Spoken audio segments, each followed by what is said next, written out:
I'm the chairperson of the National Supporters of Levski Club.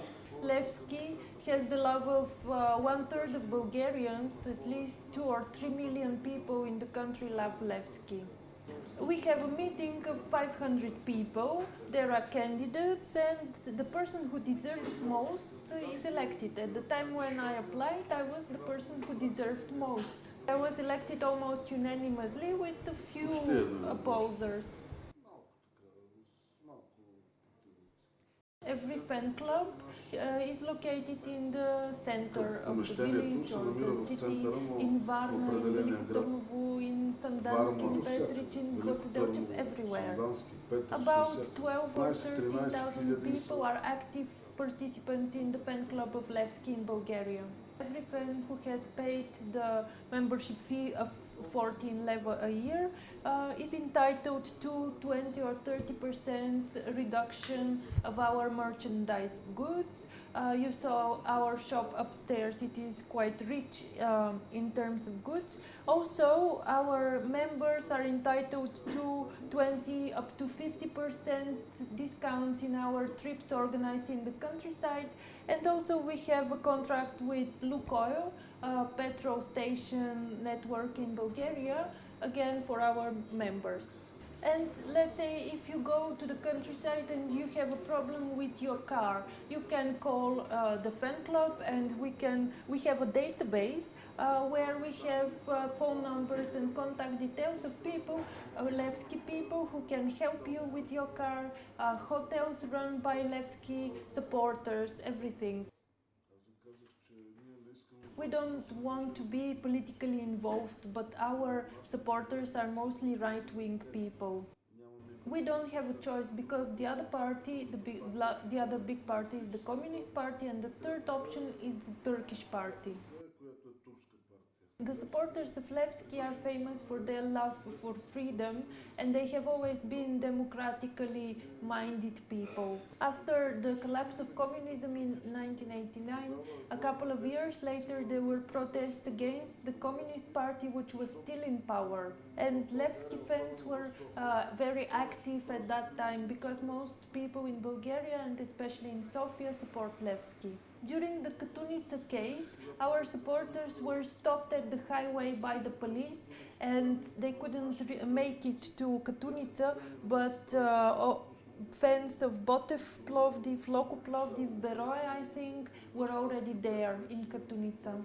And still our fans, some of our fans managed to go to Katunica on different roads. Yes, they put on fire the house of the leader.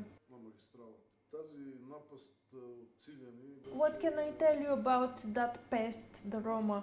I recently went to Vidin, where we opened our fan club there, and our local guys told me that if you go out at night you have to move in groups because the city is totally controlled by the Roma, and it is a city affected by high unemployment rate. And the Roma are really in control, they sell drugs, they're involved in prostitution, and the problem is that when Roma go abroad they present themselves as Bulgarians, and people abroad think that Bulgarians are like them. During communism, the ghettos were removed, the state donated and gave to the Roma flats in larger cities. Then the Roma sold those flats, drank out the money, and then, as far as I know, most Turks are hardworking people. Many of them have to get up at 3 or 4 a.m. Just to pick tobacco leaves, and as far as I know, their party lies and abuses them. When we organize something at the level of the local club, then we don't need social networks, we work with people directly, but when we want to organize something large scale, then we use our websites. We have both a Facebook page and we have a website. It is called nkp.bg.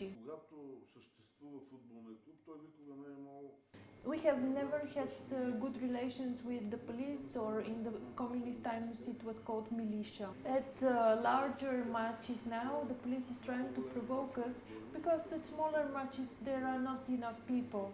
in the audience. I guess our bad relations with the police are due to the fact that we have a stewardship company that controls the whole stadium, Georgios Peruchov. And if we set the example for other clubs, if we set the good example, then the police will lose a lot of money, and we think this is an example of state racket. For every match, the police sends as many police officers as they decide, and then the club is obliged to pay for that during those difficult economic times. Also, we are we are campaigning for an amendment to the Football Hooliganism Act. In Bulgaria, hooliganism involves also lighting a torch at the stadium.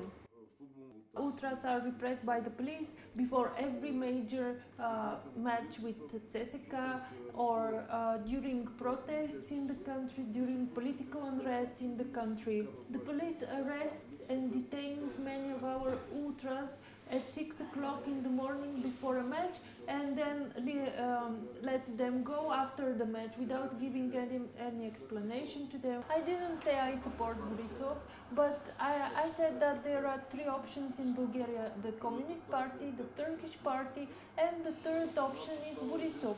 This is what we are left with. And in general, I'm not politically involved. I don't like politics at all. And namely because Bulgarians don't want to vote or are too lazy to vote. Now the Turkish party has 6 or 7%. If all Bulgarians go and vote, then the Turkish party will have only 2%.